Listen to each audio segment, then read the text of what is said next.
I think a few years ago, a permitting panel probably would have required quite an introduction. But over the last couple of years, permitting has become such a live issue that I'm sure we all have some passing familiarity with it. And I think we can keep it relatively short. But in the late 1960s and early 1970s, the U.S. passed a number of environmental laws. They were all certainly well-intentioned, but many of them have become incredibly burdensome for development. That's energy development, certainly. Critical mineral development is another example, but also things like forest management activities. Most famous of these laws is probably the National Environmental Policy Act, or NEPA. The average NEPA environmental impact statement takes 4.5 years to complete. There's huge risk of litigation on the back end. But NEPA also doesn't stand alone. There are laws like the Endangered Species Act and the National Historic Preservation Act and many others. Certainly over the last couple of years, as we've started to see AI-driven load growth, more of an emphasis on reshoring manufacturing, and generally just more energy needs, there's been more and more energy around reforming these environmental laws. And nobody's been a more steadfast champion for this reform than Representative Westerman. So thanks so much for being here. Go ahead. Thank you, Thomas, and thank you all for being here this morning. And when we talk about NEPA, I like to think of it as a process. We've got to get the process right, and then the underlying statutes like Endangered Species Act, Clean Air Act, Clean Water Act, maybe a few tweaks in those areas, but getting the process right is the first thing. And that's my major goal of permitting reform, is to get the NEPA process where it actually works. Yeah, absolutely. And I think we're going to talk a lot about what's currently going on in reconciliation and also what's to come next. But I think it might be useful to start this conversation by looking back to last fall and the negotiations in lame duck. There's the Energy Permitting Reform Act on the Senate side, and we also all saw the House draft. And there was certainly a feeling in D.C. that it was right there, there was a really strong chance that it was going to happen. What happened in those last couple of weeks where the wheels sort of came off the train, and what can we all take from that moving forward? There was a lot that happened. We learned a lot from those negotiations at the end of the last Congress. But in the big picture, if you think about, the last panel was talking about the demand for energy, and we know we've got to be able to build more energy generation in our country. And even if there were no environmental holdups and permitting holdups, it would still be a tall task to build the amount of generation that we need. But NEPA and the permitting process affects so much more than energy. We often always just think about it for energy development, but it's everything from roads and bridges and runways at airports, navigable waterways, building ports. You mentioned forestry management. Even, the CHIPS Act that was put in place to build more microprocessors in the U.S., it got held up in the NEPA permitting because of a financial nexus from the federal government. So NEPA essentially affects everything where we're trying to build something or produce something in our country that has a federal government nexus, and a lot of times it's not even much of a nexus. So the bill that Senators Barrasso and Manchin had was a good bill, and I supported everything in it. It just left out a lot of other stuff. Yep. And there never was a big appetite in the House Energy and Commerce Committee, which had jurisdiction with ENR, and then Natural Resources, who had jurisdiction over NEPA, is we share that with EPW. So we were trying to get 4 committees to come together to do a permitting bill that would give everybody a fair seat at the table, no matter what kind of project you're trying to do. And we just could never get to a good spot on that. But we created a great foundation, and I think we'll get to that spot in this Congress. Yeah, well, one of my favorite stories about NEPA affecting non-energy development is the story of up in Montana. They were trying to put together a wildfire protection plan for an area of forest, and 2 years into writing the environmental impact statement for that wildfire protection plan, the area of forest burned down. And you sort of see how NEPA really touches anything where there's any small federal nexus. So, and we saw that at South Lake Tahoe. Yeah. They got the project approved and did the management in one area, not another area. A fire comes through the area they managed, still there today, no real damage. The area they didn't manage, totally wiped out. Yeah. So, I mean, do you have a sense as to which House provisions Senate Democrats couldn't get on board with in those EPRA discussions, or vice versa? I think it was just the broader NEPA reforms. Yeah. But I know we've got bipartisan efforts on the House side to do those broad NEPA reforms, and I know Senators Capito and Lee are working with their Democrat colleagues to try to get to a good spot in the Senate as well. And going back to forestry, we've got the Fix Our Forest Act, which addresses some of these issues specifically for forest management. So we can use that as a starting point on how we write a broader NEPA reform bill. Great. Yeah, so let's talk reconciliation briefly here. Everybody's favorite topic over the last several months. So, in the House Natural Resources Committee and in the House package, we saw a structure where project sponsors can pay a fee, and in return they get expedited NEPA timelines for environmental impact statements and environmental assessments. And also, perhaps most critically, there is a suspension of judicial review on NEPA grounds for those project sponsors. There were a few different structures that were floating around in the run-up to reconciliation. There was that one. I think I saw something around bonding requirements for injunctions. How did you end up picking that one as the one to go with? Well, because we're constrained with reconciliation, there are very strict rules. Reconciliation is a budget bill that policy can follow revenue impacts, but it can't be the other way around. And also there's little quirks like jurisdiction in the Senate and having more than one committee of jurisdiction. And when you ran everything through the filter, that was really the only one that we thought could survive the fatality rule and the Byrd rule in the Senate. That makes sense. And speaking of the Byrd rule, we're all incredibly excited about the provision as permitting reform fans. Do you have any, are you reading the tea leaves at all around its chances of getting past the parliamentarian? So far, so good, but there's really been nothing official put out yet, but we're working with our Senate counterparts as they work with the Senate parliamentarian. Makes sense. So looking ahead here a little bit, we've started to hear whispers and some early conversations around what the next round of regular order negotiations will be for permitting reform. Some people have talked about surface transportation maybe as a logical place for that to happen. What sorts of reforms are you looking for as you start to have those conversations? Well, again, looking at NEPA, the judicial review and provisions to keep the process moving, so you remand an issue back to the agency with a shot clock on it. Those are some of the major things we think needs to happen in NEPA. Those are all 60-vote issues in the Senate. That's why it needs to be bipartisan. I really think permitting reform will develop as a standalone, and I think it could possibly move through the Senate as a standalone, but who knows what kind of bill it could ride on. But there's no plans right now to put it on surface transportation or any other legislation. Interesting. Okay. Do you get a sense of how Senate Democratic thinking in particular may have changed since 2024? Much has been made of the abundance movement. We see this new Build America caucus, which seems to be inspired by that movement. Do you think that's going to make a difference in sort of the starting point, for lack of a better word, for Democrats? Or do you think we're sort of starting from a similar place where we did with EPRA? I think when you realize what's happening in the world and what's happening particularly with AI and data centers and the unbelievable increased demand we're seeing for electricity and energy as a whole, that people realize we've gotten ourselves in a really bad place in our country. We're way behind the 8 ball, and we've got a lot of catching up to do.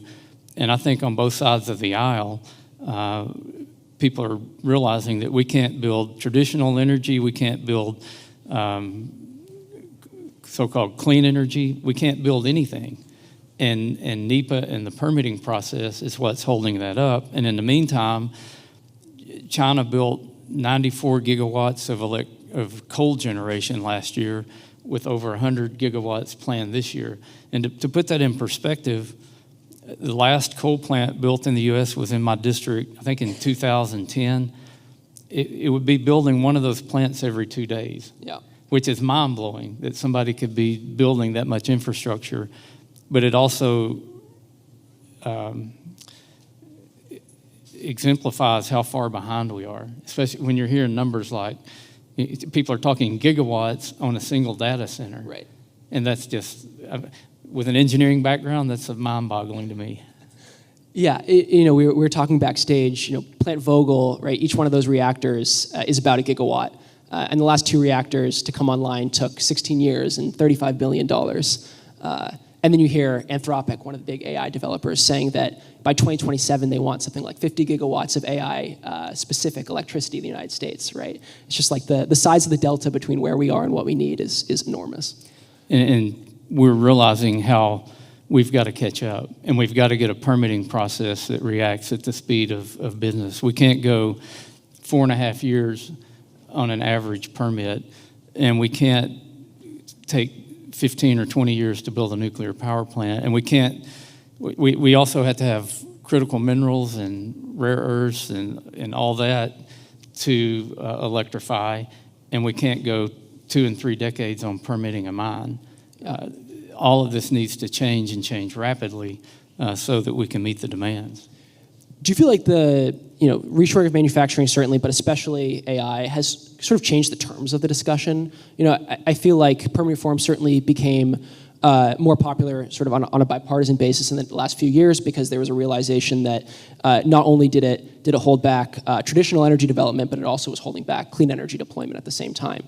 And now the sort of meeting this AI demand, particularly from a national security perspective, seems to put a completely different flavor onto these sorts of negotiations. Do you hear that in the halls of Congress, or are we still sort of talking about it in the context? I think for a lot of people, it's changed the narrative.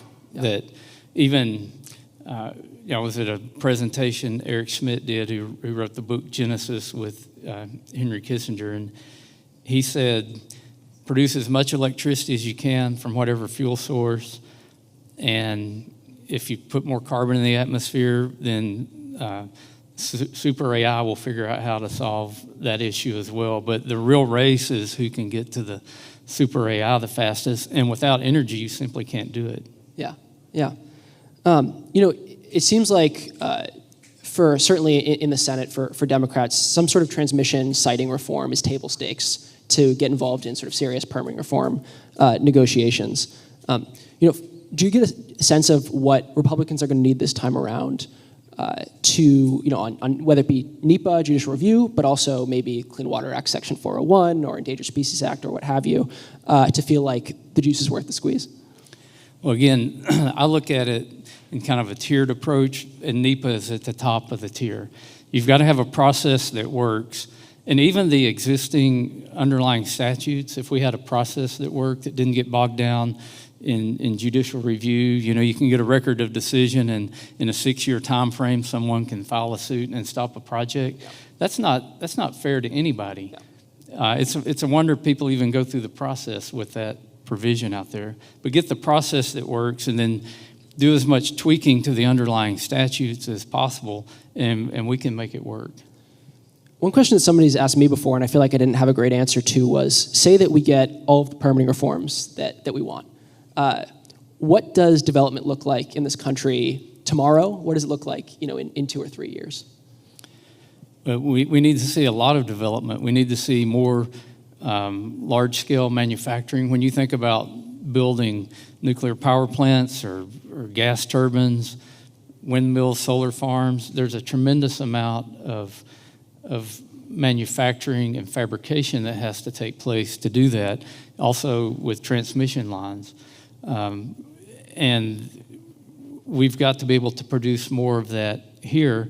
I was thinking specifically about gas turbines. The delivery date on those are out 6 or 7 years if you don't already have one in the production slide. Yeah.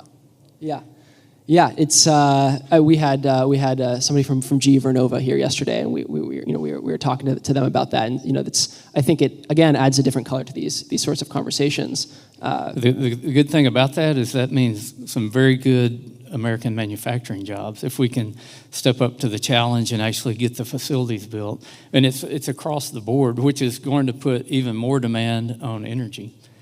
We need to not only need to be able to mine, but we need to be able to refine and process those metals, which takes a lot of energy to do that. and the manufacturing obviously takes a lot of energy. So it's an issue that to solve it's going to make the issue even harder to solve. When you think about that stack for meeting reshoring of manufacturing, energy needs, AI needs, do you have a sense of sort of what energy sources we're going to rely on, or what that mix might look like? Well, this is the engineer in me talking. When you look at the scale of it, we just have to do more nuclear. Yeah. That's where you get a lot of energy. We've got to keep the energy plants that are out there now operating. We have a tremendous amount of coal here. We can't be tearing out dams with hydroelectric facilities in them like we've been doing. It's got to be an all of the above approach. Anywhere we can produce more energy, I think we need to do that. One area I focus on a lot is we've got all of these overgrown, unhealthy forests. So we got a lot of fuel in our forest residuals. And there's technology now where we can generate energy from that and grow more trees, and we can actually be carbon negative, meaning we can create energy and take more carbon out of the atmosphere while we're doing it using that technology. So I don't see how, with the huge demands for energy and not enough supply, that the prices don't go up to make any kind of energy probably competitive even without subsidies. That makes sense. One thing I'm curious, how you think about is whether there are limitations to what permitting reform can achieve in the U.S. with critical industries. And I think about, for example, the critical mineral mines that get permitted, and then China floods the market with artificially cheap minerals, and so it's really challenging to produce economically. Or the nuclear reactor sites where there's an open reactor spot and they have the license, but they're not building. First of all, I'm curious kind of how you diagnose those issues. And second of all, if you think that there's any role for government policy beyond permitting reform. Absolutely. There's a bill that Rob Whitman has right now. I can't remember the acronym for it, but it basically creates a national repository for critical minerals. We have lots of, take graphite for example, all the graphite we could ever use in deposits in the U.S., and we produce 0% of the graphite that we use. I met with a company that's got graphite in a private area, no NEPA, nothing like that. Yeah. But they're real hesitant to develop the mine because every time somebody starts developing a mine, China dumps that material on the world market, drives the price down, and they keep the market segment. So if we create this repository like Rob's bill looks at, and we get, say, the Department of Defense as a customer and a lot of people to sign up to buy out of this repository, that insulates U.S. and U.S. ally produced critical minerals from that negative effect of being dumped on. So there's a lot of other policies we need to look at, just be smart about what we're doing with it. And, as important as permitting reform is, it's not the be-all, end-all to solve the problem. Yeah. So to ask the classic question here, if you could pick one permitting reform that would be passed tomorrow, what specifically would it be? Judicial review, ending that time frame where you can go through all the efforts, get your record of decision, do everything in good faith, start your project, and then somebody can come in and a judge can shut it down. That's not any way to do business. So, would that look like some sort of time limit on injunctions, or how would that work in practice? And we did that in the Fix Our Forest Act. Mm-hmm. We went from 6 years to 120 days. Got it. The Senate felt like they needed to improve our bill, so they made it 150 days. So right now we're looking at going from 6 years to 5 months. Okay.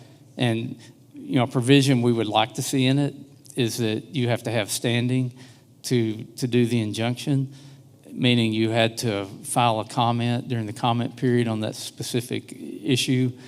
That's one that we go back and forth with our friends on the other side of the aisle. But just getting that window down to a much smaller time frame is a big step forward. Yeah. So, for us permitting reform fans, what other things should we be looking out for over the next couple of years, and what else should we be excited about? Again, we've got the Endangered Species Amendments Act of 2025. I think there are some things in there that could be bipartisan. I would love to get the whole bill passed. That may be asking too much, but anywhere we can fix the Clean Air, the Clean Water Act, Endangered Species Act, to remove some of these obstacles that we know are being weaponized and holding up projects from getting done, and plus other NEPA reforms, the remand provision, and doing stuff on standing and on the comment period. I think all those are areas we can work on and get a much better system that will allow us to meet not just the energy demands, but also the infrastructure demands of our country. Sounds good. Well, Representative Westerman, thanks again for all you're doing on this, and we're looking forward to seeing what comes next. Yeah, thank you, Thomas. Thanks so much.